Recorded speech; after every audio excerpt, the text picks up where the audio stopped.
Hayyee assalamu alaikum warahmatullahi wabarakatuh. Akkam jirtu ilmaan Oromoo guutuu addunyaa irratti argamtan nagaan keenya kan jaalalaaf gammachuu iddoo jirtan maratti isin haa qabu jecha guyyaa irraa ergaa tokko qabannee isinii dhufnee jirra. Isinis hanga xumura kanaatti hordoftanii akka ergaa keenya kana share waliif gootan gabanumaan isin gaafanna. Egaa akkuma beekamu obboleessa keenya Abdul Karim Sultaan jedhamu Saudi Arabia magaalaa Jiddaa keessatti miidhaa guddaan akka irra ga'eedha kan dhageenye. Egaa Abdul Karim Sultaan dhalataa godina Jimmaa aanaa Limmuuti. Guyyaa dheengaddaa magaalaa Jiddaa keessatti balaa konkolaataatiin miidhaan hamaan akka irra ga'ee fi yeroo ammaa haala cinqii keessa akka jirudha. Obboleewwan isaatii fi firootan isaa magaalaa Jiddaa keessa akka himaa jiranutti. Egaa obboleessi keenya kun balaa konkolaataatiin osoo daandii qaxxaamuree gara hojii deemaa jiru. Egaa konkolaataan daandii irratti rukutee hedduu sammuusaa qabee sammuusaa akka cabsee fi lafeen sammuusaa kun cabee yeroo ammaa mana yaalaa keessatti kan argamu akka ta'edha kan nutti himani. Egaa obboleessi keenya kun yaala argachuudhaaf nama waraqaa eenyummaa hin qabnedha. Miidhaa guddaanis akka irra qaqqabeedha. Egaa namoonni isa rukutan kuni osoo daandii qaxxaamuruu konkolaataan hedduun warrukutuudhaan isallee miidhaa guddaa irraan ga'ee jira. Egaa namoonni waan kana miidhaa irraan ga'anii akka isaanitti innis badii waan qabuu fi hoggaa daandii qaxxaamuru sana badiin gara lama godhamee isaan sun riyaala 65,000 namoota makiinaa isaanii walitti buusaniif kaffalanii inshuraansiidhaan kaffalatanii jiru. Obboleessa keenya kanarraas kaffalamee jira. Haa ta'u malee manni yaalaa kottaa baasaa jechuudhaan yeroo baay'ee maatii isaatti deddeebi'anii dawwalaa jiru.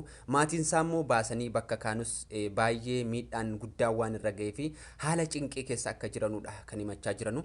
Egaa lammii keenya Oromoo nu cina dhaabbadhaa nu gargaaraa. Lammiitu lammiif dhiiga firatu firaaf dhiiga jechuudhaan ergaa isaanii addunyaatti nu dabarsi jechuudhaan ergaa isaanii nu biraan ga'anii jiru.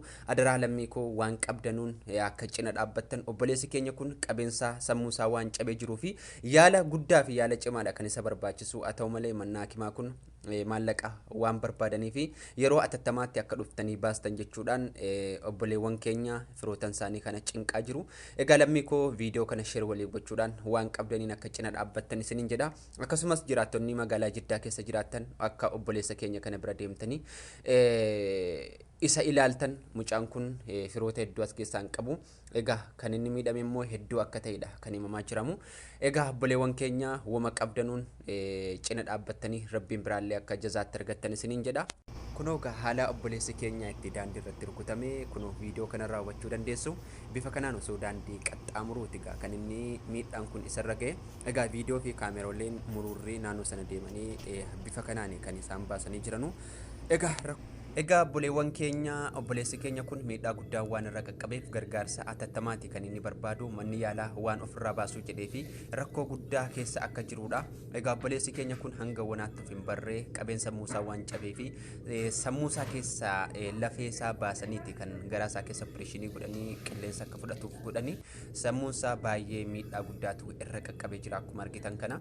Egaa namoonni odeeffannoo gahaa fudhachuu barbaadan akkasumas cina dhaabbachuu barbaadan karaa lakkoofsa obboleettii keenya kanaan qunnamuu ni dandeessanii. Lakkoofsa duwwaa 5 duwwaa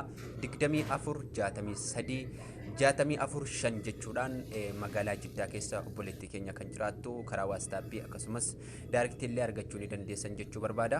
Egaa akkasumas namoonni karaa akkaawuntiitiin biyyoota adda addaa teessanii bira dhaabbachuu barbaadan akkaawuntiin isaa gara biyyaatii kan ba'ee jiru yookaan sarraafaan isaa jechuudha. Tokko duwwaa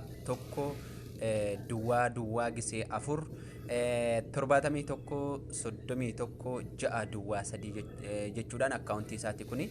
Egaa namoonni odeeffannoo gahaa fudhachuu barbaadan karaa lakkoofsa obboleettii keenya irra isinii deebi'a. Duwwaa 5 duwwaa 24 jechuudhaan yoo bilbiltan odeeffannoo gahaa obboleettii keenya irraa fudhachuu ni dandeessanii. Rabbiif jecha wal cina dhaabbadhaan isiniin jechuu barbaada. Obboleessi keenya kun hedduu miidhamee jira, hedduu rakkoo guddaa keessa jira. Akkasumas immoo namoonni isa cina dhaabbachuudhaaf firootan hedduu as keessaa hin qabu. Kan inni miidhamee jiru immoo sammuun isaa kun waan baay'ee buruqee jiruu fi rakkoo rakkoo hammaataa keessa jira. Egaa namni jaallatee miidhamu harki taraa wal dhiqa jetti Oromoon. Namni nama gargaare rabbiin biraallee jazaa argachuu danda'a waan ta'eef isinis waan qabdaniin cina dhaabbattanii obboleessa keenya kana akka fayyifattan lammii koo Oromoo na cina dhaabbadhaa rakkoo guddaa keessa jira jechuudhaan hedduu akka miidhamee jirudha obboleessi keenya kan himaa jiranu. Obboleessi keenya garuu yeroo akkammaatti hafuura baafachuu dadhabee jira. Baay'ee tokko dhukkubni isaa itti hammaatee jira. Sammuun isaa kun dhukkubni sammuu waan sammuun isaa kun buruqee jiruu fi sammuun isaa hedduu cannaqamee waan jiruuf yaala guddaa barbaada. Manni yaalaa inni keessa jiru kun yeroo ammaa ofirraa baasuu waan jedheef adiraa lammii koo cina dhaabbadhaa obboleettii keenya kanarraa odeeffannoo gahaa argadhaan isiniin jedha. Wal cina dhaabbannu rabbiif jecha wal gargaarru obboleessa keenya kana afayyifannuun jedha. Assalaamu alaykum warahmatullahi wabarakaatuh isiniin jedha. An kan oduu kana simraan ga'e tokkummaa shawudha. Egaa viidiyoo kana share gochuudhaan akka wal cinaan geessan akkasumas guruupiiwwan hidhamee jiru waan jiruu fi obboleettii keenya kana qunnamtanii akka cina dhaabbattan waan rabbi isinii kenneen wal cina dhaabbadhaan isiniin jedha. Wal gargaaraa rakkoo keessaa baasaa nama rakkoo keessaa wal baase rabbi illee ni jaallata. Ulfaadhaa galatoomaan jedha yeroo